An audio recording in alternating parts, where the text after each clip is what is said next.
Selamat pagi anak-anak hebat. Berjumpa kembali dengan Bu Dia. Tentunya kalian masih semangat belajar bukan? Nah, pada pagi hari ini Bu Guru ingin mengajak kalian pergi ke suatu tempat. Yuk ikuti. Nah, kita sudah sampai di tempat tujuan kita.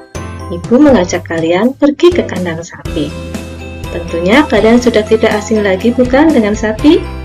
Coba perhatikan anak-anak, apa yang sedang sapi-sapi ini lakukan? Iya, betul, mereka sedang mengunyah makanannya. Makanan mereka adalah rumput yang hijau atau daun-daunan hijau yang masih muda. Nah, di kandang sapi ini baunya tidak sedap ya anak-anak. Kira-kira kalian tahu kenapa? Iya, karena di kandang sapi ini ada kotoran sapi yang busuk dan berbau. Nah, dari makanan sapi yang berupa rumput yang hijau atau daun-daunan hijau yang masih muda itu masuk ke tubuh sapi, kemudian keluar dalam bentuk yang berbeda, yaitu dalam bentuk kotoran sapi yang busuk dan berbau. Kira-kira anak-anak tahu kenapa? Yuk kita cari tahu. Simak penjelasan berikut. Nah, sapi yang kalian lihat tadi termasuk ke dalam hewan ruminansia. Hewan ruminansia adalah kelompok hewan mamalia yang memakan makanannya sebanyak 2 kali, atau biasa disebut hewan memamah biak.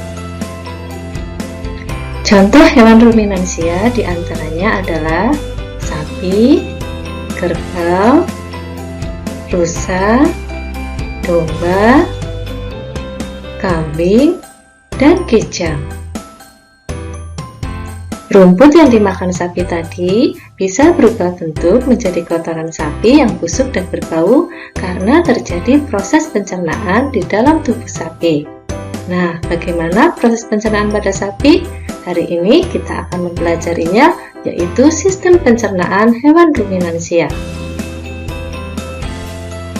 Dalam suatu sistem pencernaan, terdapat organ-organ yang memiliki fungsi masing-masing dan saling berhubungan satu sama lain membentuk suatu sistem, yaitu sistem pencernaan. Nah, organ-organ apa saja yang terlibat dalam sistem pencernaan hewan ruminansia? Yuk, simak penjelasan berikut. Organ yang pertama adalah mulut. Di dalam mulut terdapat beberapa organ yang membantu proses pencernaan, di antaranya adalah gigi, lidah, dan saliva. Gigi sapi tersusun dari gigi seri yang berguna untuk memotong makanan dan gigi geraham untuk mengunyah makanan. Sedangkan lidah sapi berguna untuk merenggut makanan dan mendorong makanan yang sudah dikunyah menuju lambung. Sementara saliva adalah cairan atau enzim khusus yang dihasilkan oleh kelenjar khusus pada sapi yang kemudian disalurkan ke dalam rongga mulut. Saliva berperan dalam proses pencernaan kimiawi. Organ selanjutnya yaitu esofagus. Esofagus merupakan saluran makanan dari mulut menuju ke lambung. Ukuran esofagus pada sapi kurang lebih 5 cm, namun bisa melebar sesuai ukuran makanan. Di dalam esofagus tidak terjadi proses pencernaan. Organ selanjutnya yaitu lambung sapi. Lambung sapi berbeda dengan lambung manusia, ukurannya jauh lebih besar. Lambung sapi merupakan organ pencernaan yang sangat penting bagi sapi. Lambung sapi terdiri atas 4 bagian, yaitu rumen, retikulum, omasum, dan apomasum. Oleh karena itu, sapi dikatakan memiliki 4 perut. Bagian lambung yang pertama yaitu rumen, atau disebut dengan perut besar.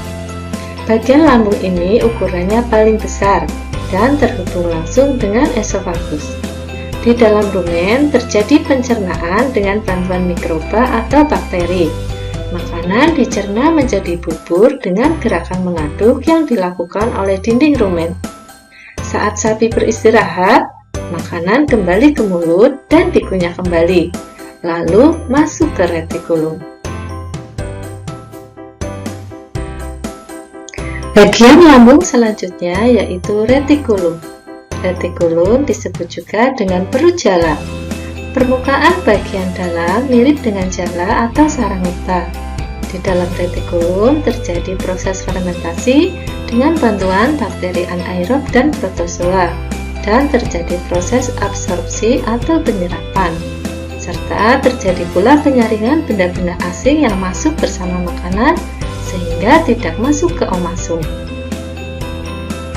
Bagian lambung selanjutnya yaitu omasum. Omasum disebut juga dengan perut kitab. Permukaan dindingnya kasar dan berlipat-lipat seperti buku atau kitab. Di dalam omasum, makanan dicerna dengan bantuan enzim pencernaan. Selanjutnya, makanan masuk ke abomasum. Lambung yang keempat adalah abomasum. Abomasum disebut juga dengan perut masam. Kondisi di dalam abomasum sangat asam. Bentuknya bulat memanjang. Perut bagian inilah yang sebenarnya disebut dengan lambung. Makanan di dalam abomasum dicerna dengan bantuan enzim pencernaan yaitu enzim pepsin. Selanjutnya yaitu usus halus. Usus halus berbentuk seperti pipa yang memanjang. Pada sapi dewasa, panjangnya bisa mencapai 40 meter. Di dalam usus halus terjadi proses fermentasi dan absorpsi atau penyerapan sari-sari makanan yang kemudian akan disalurkan ke seluruh tubuh. Organ selanjutnya yaitu usus besar. Di dalam usus besar terjadi proses penyerapan air dan juga penyiapan limbah yang berupa feses untuk dikeluarkan melalui anus. Dan organ yang terakhir adalah anus. Nah, tadi kalian sudah mengenal organ-organ pencernaan yang terlibat dalam sistem pencernaan hewan ruminansia. Sekarang, bagaimana dengan alur atau proses pencernaan makanan pada hewan ruminansia? Simak penjelasan berikut. Alur proses pencernaan makanan pada hewan ruminansia dimulai dari mulut. Makanan dikunyah di mulut, kemudian masuk menuju ke rumen atau perut besar. Dari rumen, makanan akan kembali lagi ke mulut untuk dikunyah yang kedua kalinya. Setelah dikunyah kedua kalinya, makanan akan masuk menuju ke retikulum. Dari retikulum, makanan akan masuk ke omasum. Setelah dari omasum, makanan akan menuju ke abomasum. Dari abomasum, makanan akan menuju ke usus halus, kemudian menuju ke usus besar, dan yang terakhir menuju ke anus. Nah, kalau digambarkan dalam bentuk diagram seperti ini ya anak-anak. Pertama, mulut, esofagus, rumen, kemudian kembali ke mulut, menuju retikulum, lalu menuju ke omasum, kemudian ke abomasum, ke usus halus, kemudian ke usus besar, dan yang terakhir adalah anus. Nah, sekarang saatnya kita belajar tentang sistem pencernaan pada manusia. Simak penjelasan berikut ini.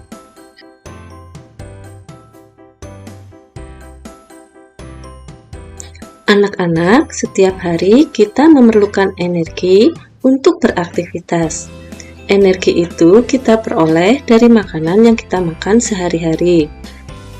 Makanan diproses dalam mulut melalui 4 tahap, yaitu ingesti atau proses memasukkan makanan ke dalam mulut, digesti atau pencernaan, absorpsi atau penyerapan, dan defekasi atau pengeluaran. Pencernaan merupakan proses memecah makanan menjadi molekul kecil sehingga dapat diserap oleh tubuh melalui pembuluh darah. Pencernaan makanan terbagi atas 2 macam, yaitu pencernaan mekanis dan kimiawi. Pencernaan mekanis terjadi ketika makanan dikunyah, dicampur, dan diremas-remas.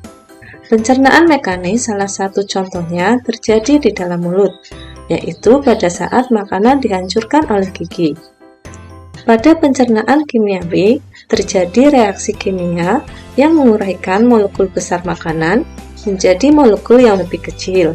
Biasanya dilakukan dan dibantu oleh enzim-enzim pencernaan seperti enzim amilase pada mulut. Organ pencernaan makanan yang pertama adalah mulut. Di dalam mulut terjadi proses pencernaan makanan secara mekanis yang dibantu oleh gigi dan lidah. Dan terjadi pula proses pencernaan secara kimiawi yang dibantu oleh enzim amilase. Setelah dari mulut, makanan menuju kerongkongan. Kerongkongan adalah suatu saluran berbentuk tabung sepanjang 20 cm yang menghubungkan rongga mulut dengan lambung.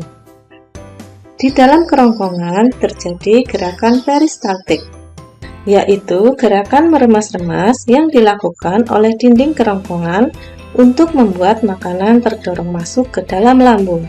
Setelah dari mulut, makanan menuju ke lambung. Lambung adalah bagian dari organ pencernaan manusia yang paling elastis.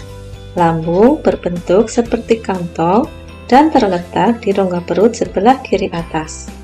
Di dalam lambung, makanan mengalami pencernaan secara mekanis dan kimiawi. Pencernaan mekanis dilakukan oleh dinding atau otot lambung yang meremas-remas dan mengaduk makanan.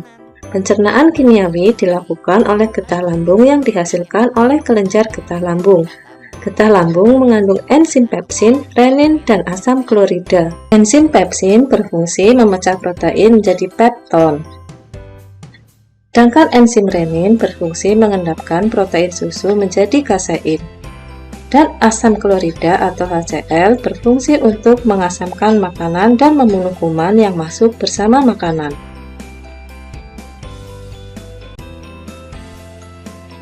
Selanjutnya, makanan akan dicerna di usus halus. Usus halus merupakan usus terpanjang dalam saluran pencernaan karena panjangnya mencapai 6 hingga 7 meter. Di dalam usus halus terdapat cairan khusus untuk penyempurnaan pencernaan makanan. 3 bagian usus halus yaitu usus 12 jari, usus kosong, dan usus penyerapan. Usus 12 jari atau disebut juga duodenum memiliki panjang kira-kira mencapai 25 cm. Usus 12 jari mencerna makanan dengan bantuan getah pankreas dan getah empedu. Getah pankreas dihasilkan oleh kelenjar pankreas. Getah pankreas mengandung enzim-enzim berikut. Enzim amilase berfungsi mengubah zat tepung atau amilum menjadi zat gula atau glukosa. Enzim tripsin berfungsi mengubah pepton menjadi asam amino. Enzim lipase berfungsi mengubah lemak menjadi asam lemak dan gliserol. Getah empedu dihasilkan oleh hati dan disimpan dalam kantung empedu.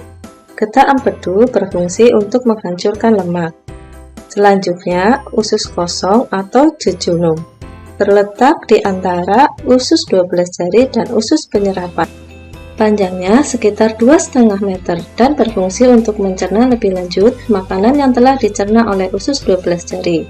Selanjutnya yaitu usus penyerapan, yang merupakan tempat penyerapan sari-sari makanan. Di seluruh bagian dindingnya terdapat ujung-ujung pembuluh darah yang menyerap sari-sari makanan. Kemudian, sari-sari makanan diedarkan melalui aliran darah ke seluruh bagian tubuh.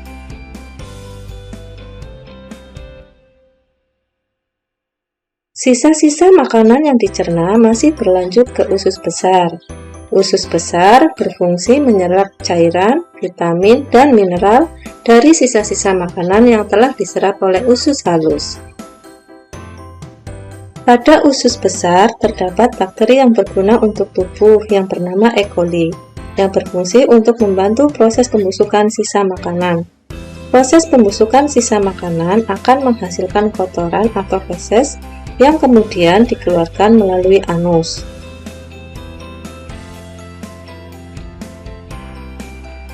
Organ terakhir bernama rektum atau ujung muara dari usus besar yang berfungsi sebagai tempat penyimpanan feses sementara.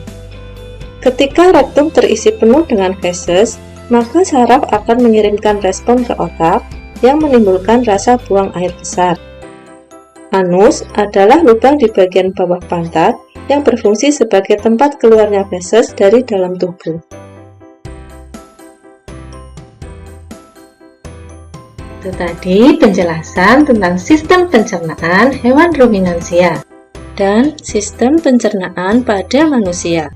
Semoga bermanfaat ya anak-anak. Sampai bertemu pada pembelajaran selanjutnya. Jangan lupa tetap semangat belajar. Sekian dari Bu Guru. Terima kasih. Wassalamualaikum warahmatullahi wabarakatuh.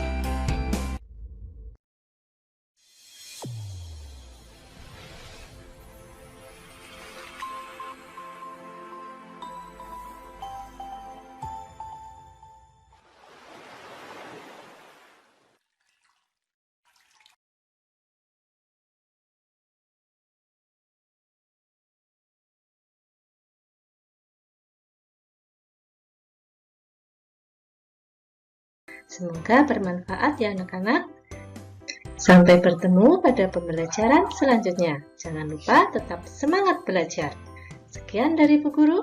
Terima kasih. Wassalamualaikum warahmatullahi wabarakatuh.